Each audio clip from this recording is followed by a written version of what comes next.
What is up, guys? Zan from the Madden YouTube channel. In today's video, we're bringing you a commentary of a game that I played within the last week or two. And this is actually a game where my opponent had OMAHA active the entire ball game. Let me tell you, this is one of the more rage-inducing type of games to play, is when you're playing somebody who's actually pretty solid at the game and they know what you're in on defense the entire ball game long. So this is actually pretty much a classic, I would say, for me. This is a game that I'll definitely remember for a long while just because of the way that it went. Now, my opponent in this one goes by the name of Real Madden Guru. No, this is not MUTGuru. This is actually the competitive Madden player Guru.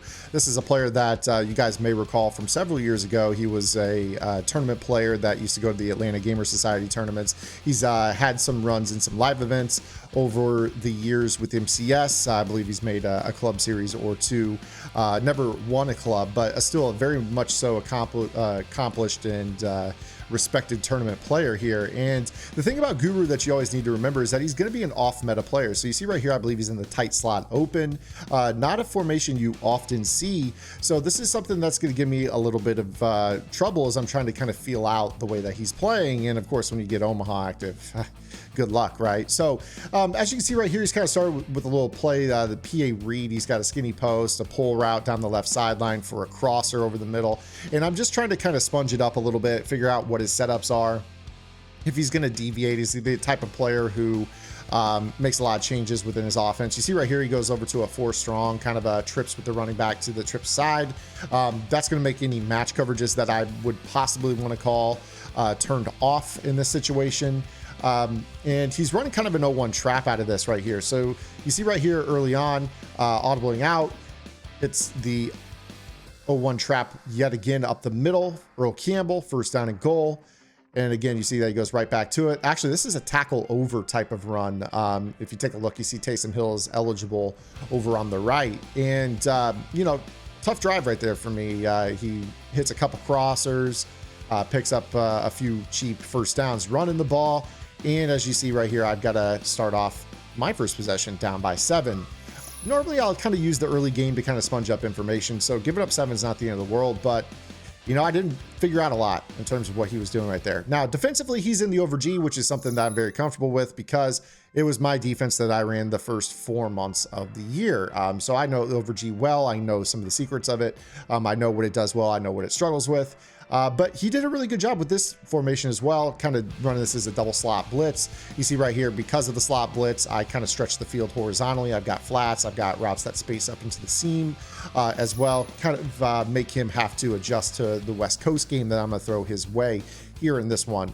Again, here you see 3rd down and 4, drop back to pass, cover 3. So I hit a little cover 3 beater down the left sideline, Steve Smith, and we are out for a touchdown. So I answer his opening drive with a punch back of my own, and we are tied. So now again, after the touchback, he starts off on offense. Again, tight slot open.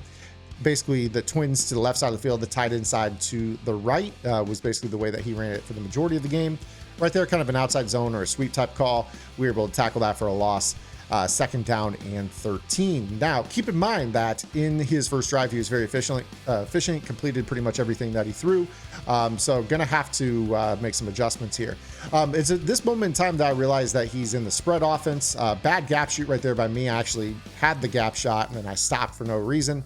He picks up a big chunk of that and makes it 3rd down and short. So right here, I'm kind of thinking, okay, let's defend, you know, some of the shorter stuff. He drops back to pass, play action. He's looking for the crosser. Very, very easy as Mike Williams catches that on the crosser and gets out of bounds. 1st down. So you see, I think at this point, he's got 4 completions in a row. And again, going back into this tackle over. I know this is kind of an 0-1 trap call right here. I crashed my line and I just didn't get the diving animation from Javon Curse right there. So another 1st down. He's moving really easily at this point in time. Again, audibling this time back into that trips with the 4 strong. Again, 4 eligible receivers to one side of the quarterback. This time we are able to make the correct crash. Joey Bosa in the backfield for a TFL. 2nd down and 13 again here. And this right here is how we get Omaha active. And that's brutal because that should have been knocked out, which would have made it so he didn't get the Omaha active. And also, you know, again, you know, you're talking about actually right there, the Omaha didn't go active, but again, you know, he's in a spot right here where basically, he's going to have Omaha active for the rest of the game after this drive. You'll see that he does end up with this active, and I mean, dang, because that could have been intercepted. I believe that it might have been a momentum-based Omaha that got active now that I'm watching this back, but didn't change the rest of the game at all in terms of what I had to do, which was knock him out of the zone, and you're going to see pretty hard to do. So first down and 10 for me, just under 2 minutes to go here in the first half. You see that we're both moving. Right there, I just step up in the pocket, avoid a sack, fall forward for a gain of 1. Second down and 9. Again, you see that he's kind of showing blitz out of this over G. He's got the 4 down linemen, the 2 slot corners, 2 linebackers, and then the other 3 players kind of lined up near the line. A little bit of pressure there off the right edge, and I am tackled for a loss this time. A sack for Darrell Rivas. Third down and 10. Again, a minute to go here in the first half. I'm kind of letting the clock go a little bit too, because again, not moving quickly. So I'm going with one of my horizontal stretching combos. Quick throw out of the backfield to Marshall Faulk. We're able to fall forward, get the first down. So we go no huddle here, still with 2 timeouts remaining in the first half. Trips to bunch to the short side here for me. You see that he kind of base aligns it, backs off his corners. I'm looking for something to the corner route here. Matches it up pretty good. Didn't have what I was looking for over the middle as his user took my in route from the backside. So I take a coverage sack. Good defense right there by Guru. Right here, I motion Taysom Hill to the short side of the field, kind of create a little bit of a single back tight flex looking formation, or a single back tight type of formation. You see right here, I'm just looking for different man beating routes to space the field underneath, corner routes that could light up, things like that. Because he's been so aggressive. So those quick throws, the Texas route to the right, the trail route to the left, if he ended up blitzing, I could throw hot to either side, whichever side his user doesn't go to. Right here, again, because he's in a cover 3, I'm setting up a cover 3 bomb right here.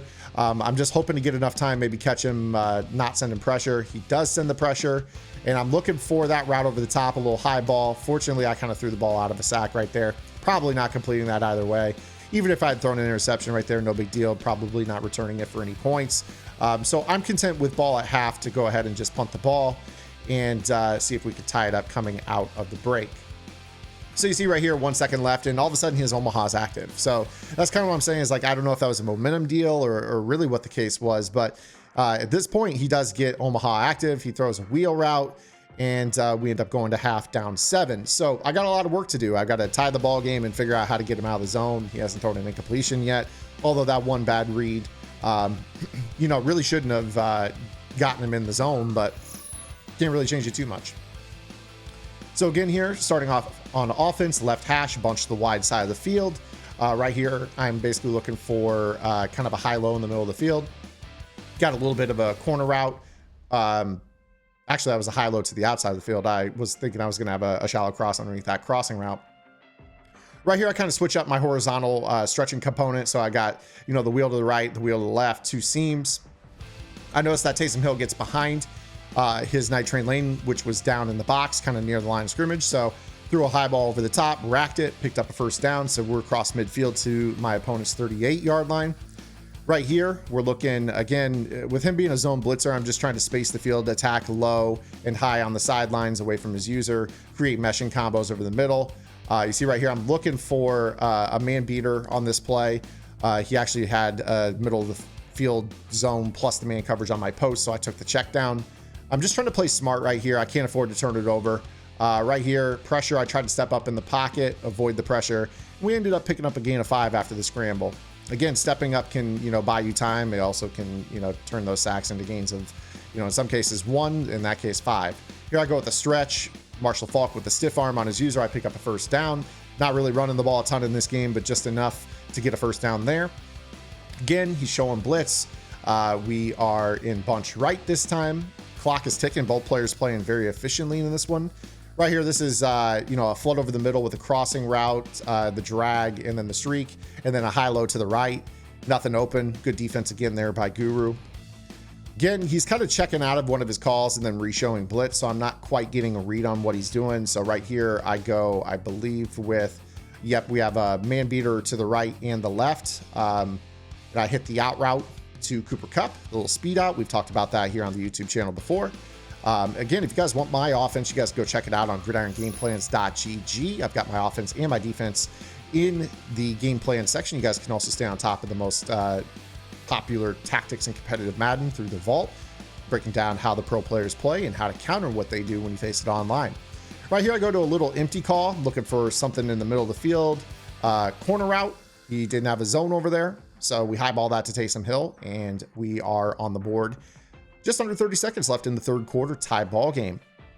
So now we've got the biggest chore possible. How do we get this guy out of the zone when he's, you know, an efficient player, knows what he's doing? He's got that Omaha. I know that he can see what I'm doing. I'll tell you, to be honest, a lot of times when I play with Omaha, I try to audible late, you know, let them see something, and then I'll audible into something vanilla late in the play clock. You see right here, he audibles back to his running formation. At this point in time, I'm thinking, okay, he's probably still throwing though. He's got Omaha. Goes to verticals, a little free form to the outside, is able to pick up a first down. Again, back into his base offensive formation, tight slots open, twins left, tight end to the right. Doesn't really seem like it's hash dependent. He just runs this time, again, a high-low over the middle of the crossing route, the drag underneath of it. I'm playing that crossing route because he's thrown it a few times. He takes the check down. Second down and 5, again, back in the same base formation. I am making adjustments here to this as he goes back to this tackle over. I know that this is likely the 0-1 trap call right here. Even though he has Omaha, I'm still thinking probably a run. So I crash inside, and he's still able to fall forward for a solid gain of 4. Third down and short coming up. And now we're in into the fourth quarter with 3:20 to go in the ball game. Right here, I'm thinking, man, we got to get off the field somehow. Do I run commit? What does I do here? Again, he goes into that tackle over. I'm thinking 0-1 trap. You see he's pointing ID and some mics right there. Again, I pinch and crash down. And Earl Campbell, again, just running right up the gut, able to fall forward for a nice gain. One thing I'm noticing here on this as well, I believe when he audibles into this, that his his Jason Kelsey with Nasty Streak is the one that sometimes heads over to that tight end role. Maybe he's trying to get that Nasty Streak in space. Kind of, if I look back through this, pretty solid strategy. Right there, I feel like I had a pretty good gap shoot, but again, second down and 8. Tough game, man. I mean, it's also really ironic to me that he's got Omaha active and he's running the ball as much as he does. Maybe it's the fact that I've scored on, you know, basically 2 of my 3 drives. The one that I punted away, I didn't really have a whole lot of time. Right here, he goes to a high ball, and of course he catches it with Mike Williams. That would have been enough to get him out of the zone with Omaha, but unfortunately he got the ag on me. So now it's first down and goal. The plus side of this is I'm definitely going to get the ball back since I have 3 timeouts. So there's no chance that he can milk the clock there. Played that defensive drive a little bit more aggressively, or that play a little bit more aggressively to give up the corner route. I still wanted the incompletion, but no harm, no foul there. Second down and goal right here. This is, I believe, a pretty good call for him. I believe this is slant post.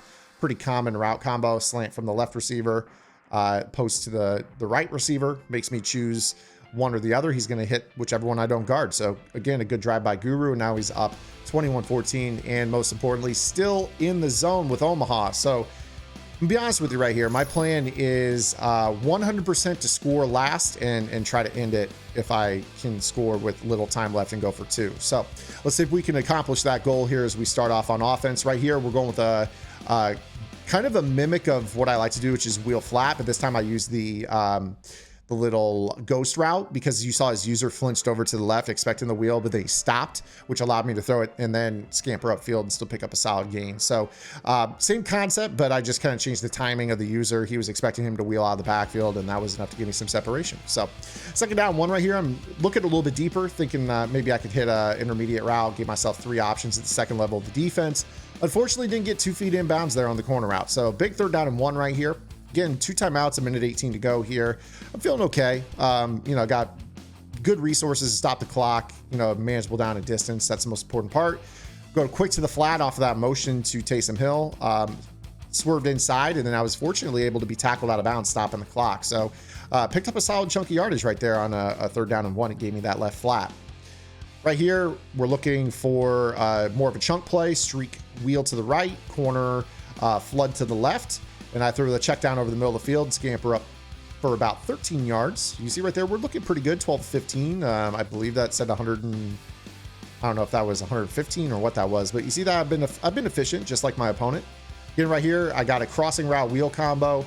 He lurked it well. I was not quite certain what way he wanted to go, so I slid upfield for a first down, burned my second timeout. 23 seconds to go. First and 10, ball on the 24.